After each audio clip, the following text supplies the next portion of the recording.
দিলুজ রেসিপিতে আপনাদের সকলকে স্বাগত জানিয়ে আজকে রেসিপিটি শুরু করছি।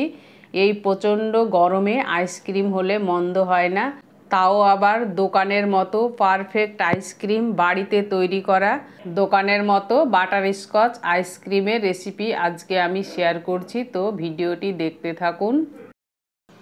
এখানে আইসক্রিমের জন্য আমি লিকুইড দুধ 2 প্যাকেট নিয়েছি, মানে 1 কেজি মতো।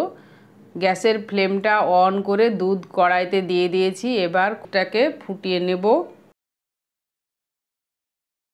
দেখুন দুধটা ফুটে উঠেছে। দুধ যখন ভালো মতো ফুটে উঠবে তখন গ্যাসের ফ্লেমটা লোতে দিয়ে দুধ ফুটিয়ে ভালো করে জাল করে পুরো ঘন করে নিতে হবে।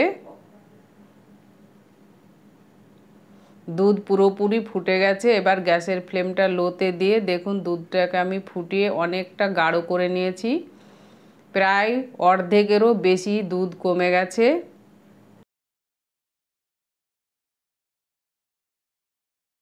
এবার আমি মিষ্টি দেব। মিষ্টির জন্য আমি হাফ কাপেরও কম চিনি নিয়েছি। আপনারা মিষ্টিটা নিজেদের মতো দিয়ে নেবেন।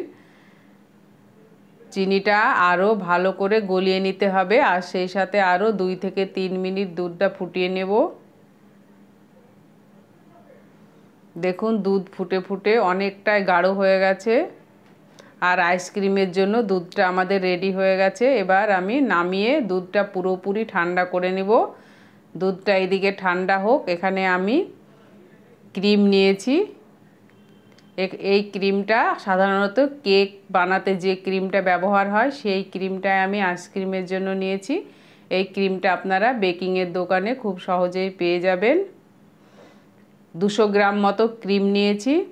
ক্রিমটা এবার একটা হ্যান্ড বিটার দিয়ে বিট করে নেব। আইসক্রিমের রেসিপিটা আপনারা অবশ্যই বাড়িতে বানাবেন, দেখবেন দোকানের থেকেও খেতে অনেক মজার হবে। আর রেসিপিটি ভালো লাগলে লাইক কমেন্ট শেয়ার করবেন। আর এই রকম নিত্য নতুন রেসিপির ভিডিও নোটিফিকেশন পেতে আমার চ্যানেলটিকে সাবস্ক্রাইব করে পাশে থাকা বেল আইকনটি প্রেস করে দিবেন। দেখুন আইসক্রিমের জন্য ক্রিমটা আমাদের রেডি হয়ে গেছে। এবার আমি ঠান্ডা করে রাখা দুধটা দিয়ে দিলাম। দুধটা অবশ্যই ঠান্ডা করে নিতে হবে, না হলে ক্রিমটা গলে যাবে। ফেসবুক থেকে দেখলে অবশ্যই পেজটিকে ফলো করবেন। এখানে আমি বাটারস্কচ এসেন্স নিয়েছি। এসেন্সটা আমি 4 থেকে 5টা ড্রপ দিয়ে দিলাম। আর কালারের জন্য ইয়েলো কালার 1 ফোঁটা দিয়ে দিলাম। জাস্ট আমি লাইট ইয়েলো কালার করতে চাই। বিটার দিয়ে সব কিছুকে আরও একবার বিট করে মিশিয়ে নিলাম।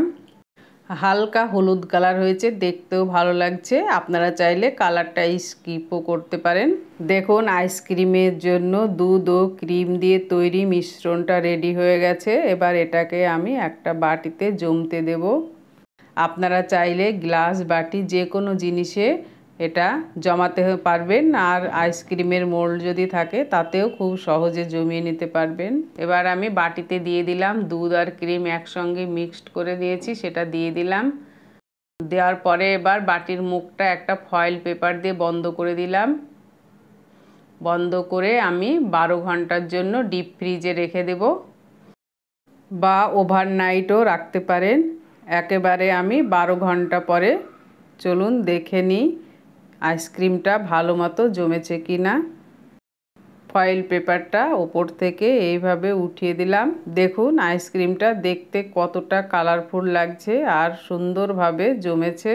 চলুন আপনাদেরকে কেটে দেখায় কতটা ভালো মতো জমেছে। এইভাবে আইসক্রিম বানালে আইসক্রিমের ভিতরে বরফ হবে না, আর এই আইসক্রিমের স্বাদ হবে দুর্দান্ত। দেখুন কতটা পারফেক্টভাবে আইসক্রিমটা জমেছে।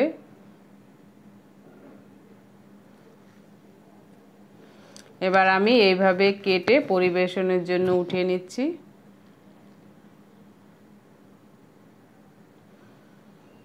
দেখুন আমাদের আইসক্রিম তৈরি হয়ে গেছে। আমি সাজানোর জন্য ওপর থেকে কালারিং স্প্রিঙ্কল দিয়ে দিলাম। আজ তাহলে এই পর্যন্তই। Thank you.